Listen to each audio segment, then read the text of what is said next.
There are some people who come here, they shout Bharat Mata ki Jai, assuming that Bharat Mata is opposed to Kashmir and thereby creating the divide, thereby creating the polarization themselves, standing outside of this protest and shouting Bharat Mata ki Jai, trying to disrupt it and not come inside and condemn AFSPA and condemn the killings and condemn the continued oppression and rape and torture and disappearances and then say Bharat Mata ki Jai.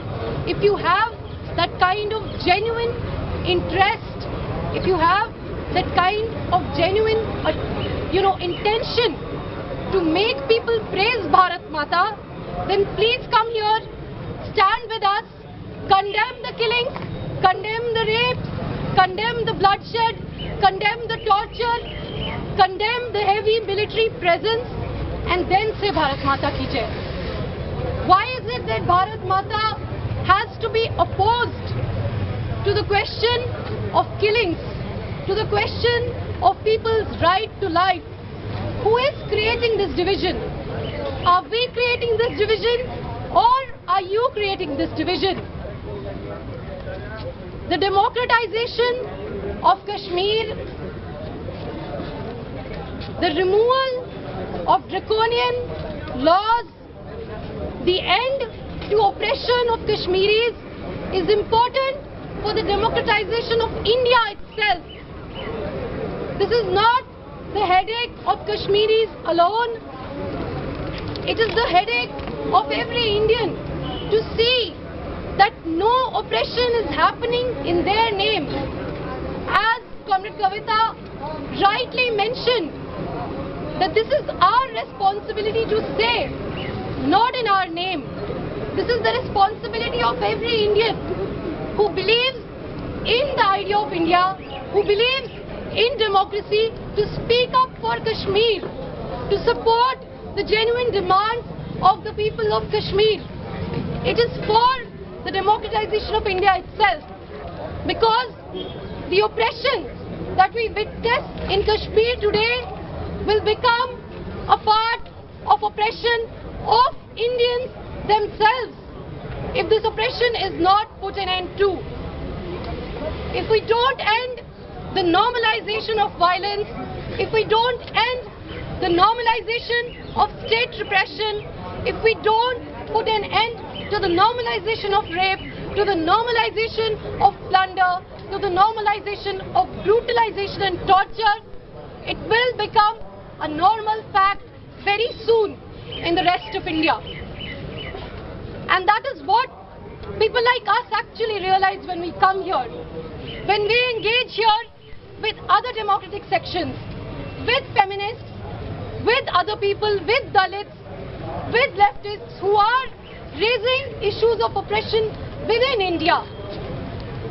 The way we grow up, we tend to believe that there is one Kashmir which is being oppressed by the entire India together. And we feel that the entire India is united in this oppression against Kashmiris. But it's not. But it's not. There are voices which we never hear. There are other Kashmirs which are created in the Indian mainland itself. Everywhere, the state is at war with its own people.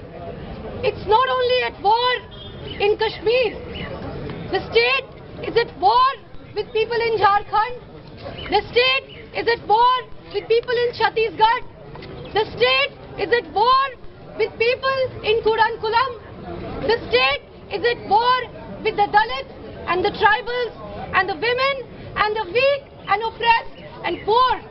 This nation is only for the rich, by the rich, of the rich. It's led by the upper caste, where there is no place for people like Rohit Vemula, where there is no place for people like Irom Sharmila, where there is no place for women like Soni Sori. I said this and I'm repeating this. When you say Bharat Mata ki Jai, who is the Bharat Mata? Define it for the people of this country. Is it Irom Sharmila? Is it Soni Sori? Is it people like Delta Meghwal? Is it people like Radhika Vemula, Rohit Vemula's mother? But no, these women do not fall in their definition of Bharat Mata. And this Bharat Mata is only women like Maya Kodnani who are engaged in the killing of Muslims. These are people like Smriti Irani who is responsible for the killing of Rohit Vemula. This is their Bharat Mata. At one level, it's quite distressing to know that the Indian state has created Kashmirs in every part of the country. But at another level, it's quite reassuring that we can build solidarities, that we can stand with people and get people to stand with us. I thank here all the people who are not from Kashmir and who have come here to join this protest. These are the people who are pro-justice. These are the people who are pro-people. These are actually the people who are pro-national and not the people who are shouting Bharat Mata ki Jai there. They tell us that army, the presence of military, they tell us that AFSPA is necessary for the protection of people. It's necessary to fight terrorists. That is what they tell us. That is the narrative they give us. But most of the times, it's the state at war with the people. It's the innocent civilians who are getting killed in the name of AFSPA. They say that people throw stones.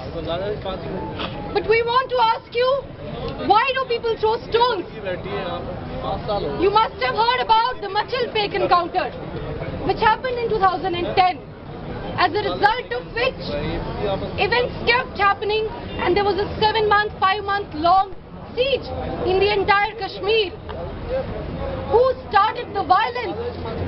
Is it the people who are throwing stones? Or is it the people who are engaging in fake encounters? What is the politics of fake encounters? In Patriwal, 5 people, 5 innocent civilians were picked up and they were killed, and it was said that these are Lashkar-e-Taiba militants who killed the 35 Sikhs gunned down in Chitty Singhpora. The CBI itself says that Patriwal was a cold-blooded, premeditated murder. It was not an encounter, it was not done in the line of duty, but the Supreme Court does not award punishment to the people who were involved in the Patriwal fake encounter. 5 people murdered and labelled as Lashkar-e-Taiba militants and accused of killing the Chittipura Singh Sikhs. But no action against the army. Who initiates the violence? Please tell us. Today, the girl in the Handwara incident, she is being terrorized. This is a strange state of exception, as we call it.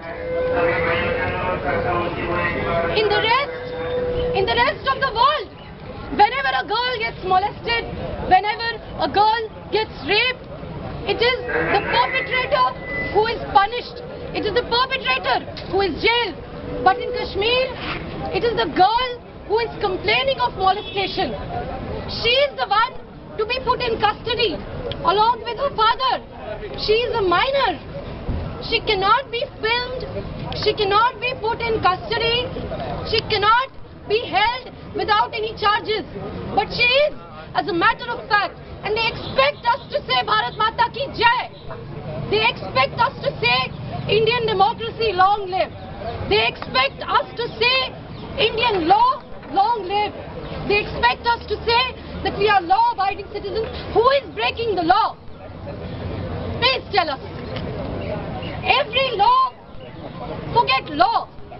Every basic ethic, every basic code of decency is violated. And this girl, who we don't even know if it's the same girl who is the complainant in the Handwara incident, but a camera, a mobile camera perhaps, is shoved in her face, and she is asked to give a testimony where she is supposed to absolve the army of all charges. And imagine, it's the kind of police that puts her video online. It's the kind of police that engages in her character assassination. It's the kind of police that engages in putting her video on YouTube. She is supposed to testify before such a police. What is she expected to say? उनके मुंह में camera घुसा के बोला जाता है कि बोलिए. That girl is clearly traumatized. We don't know if that video is true. But even if it's true, nowhere does the girl say, and I challenge anyone, this RSS brigade, they are acting as if they know Kashmiri language, as if they know the girl.